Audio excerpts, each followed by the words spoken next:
আমি তো অবশ্যই চাবো যে প্লেয়ার হিসেবে তামিম ভাই আবার ইভেন টেস্ট খেলুক, টিম ফরম্যাটে খেলুক। দেখেন এনভায়রনমেন্ট আপনারা যেভাবে দেখেন যে মানে গণমাধ্যম অথবা বাইরের মানুষজন মনে করে যে ম্যাচ হারলে এনভায়রনমেন্ট খারাপ, ম্যাচ জিতলে এনভায়রনমেন্ট ভালো। জিনিসটা আসলে তা হয় না, সবসময় এনভায়রনমেন্ট ভালো থাকে। আপনাদের কাছে হয়তো চোখে পড়ে জিনিসটা, যখন খারাপ খেলে তখন খারাপ মনে হয়, যখন ভালো খেলে তখন ভালো মনে হয়। এনভায়রনমেন্ট সবসময় ভালো ছিল। আমরা যখন পাকিস্তানে খেলেছিলাম তখনও ভালো ছিল, তখন আরও ভালো অবস্থায় ছিল, এখনও ভালো আছে। হয়তো আমাদের দুইটা তিনটা মেইন প্লেয়ার ছিল না, এইটাই, আর কোনো কিছু না। মুশফিক ভাই ছিল না, শান্ত ছিল না, এইটাই, আর কোনো কিছু ছিল না, সবই যা ছিল তাই। আর নতুন একটা নেতৃত্ব পেয়েছিলাম আমরা টেস্ট টিমে, এটা হলো মিরাজ। দেখেন তামিম ভাইয়ের সাথে তো আমি এই প্রথম না, তামিম ভাই আমার ডেবুর পর থেকে খেলছি তামিম ভাইয়ের সাথে। আর তামিম আমার কাছে, আমি তো অবশ্যই চাবো যে প্লেয়ার হিসেবে তামিম ভাই আবার ইভেন টেস্ট খেলুক, টিম ফরম্যাটে খেলুক। আর খেলবে কি খেলবে না, ওটা আমার একান্ত ব্যক্তিগত ব্যাপার। আর যেটা বললেন যে খেলতে পারলে, আমার কাছে মনে হয় যে মানে টিমই উপকৃত হবে অনেক বেশি। এখন যেটা, এটা হলো ওনার পার্সোনাল ম্যাটার, আমি জানি না এটা উনি খেলবে কি খেলবে না, এটা আমার সময় আইডিয়া নেই। আর খেলতে পারলে তো অবশ্যই ভালো, দেশের জন্য ভালো, টিমের জন্য ভালো। মিরাজের একটা আমার কাছে মিরাজের আগে থেকেও চিনি, অনেকদিন ধরে খেলছি।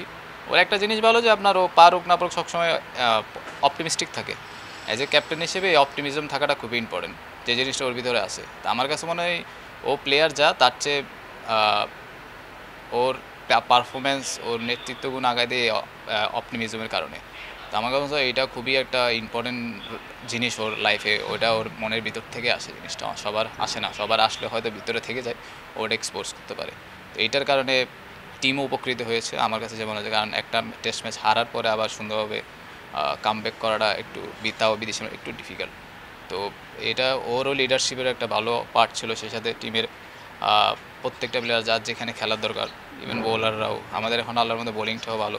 সেই সাথে আপনার নতুন যারা খেলেছে, যেমন জাকির আলী অনেক, তারপরে 7 রান করেছে, সবাই রান করেছে মোটামুটি। এই যে মানে বাংলাদেশ টিমে আমাদের একটা ইয়ে হয় যে আমরা যদি মানে একা কেউ ভালো খেলে ম্যাচ জিতে না, এটা স্ট্যাট বলে। আমাদের টিম ওয়াইজ যখন খেলি তখন কিন্তু আমরা ম্যাচে, তো ওই ম্যাচে আমরা টিম ওয়াইজ সবাই ভালো খেলেছে। আপনি তো স্পিনার বলেন তাইজুল, 5 উইকেট, সবাই ভালো খেলেছে, এই কারণে ম্যাচটা জিতে পেরেছে। না, বিপিএল তো আমি খেলছি না। আর এটা হলো যে আমার ব্যক্তিগত অর্জন না, যদি আমি ওই যে দুই অ্যাটলিস্ট আপনি যখন যে বিপিএল খেলবেন, আপনার বিপিএল বলে এই যে টি20 খেলবেন, টি20 খুব একটা বেশি খেলা হয় না আমাদের। যখনই আপনি সুযোগ পাবেন তখনই আমার যেটা মনে হয় যে আপনি যতটুকু পারেন আপনার ক্যাশ ইন করা উচিত। সেই সাথে as a player, senior player হিসেবে যে আমি যদি আপনার ওই আরও 2টা ম্যাচ জিতেতে পারতাম, তাহলে হয়তো আমি কিছুটা হলেও আমার তৃপ্তির জায়গাটা পৌঁছাতে পারতাম।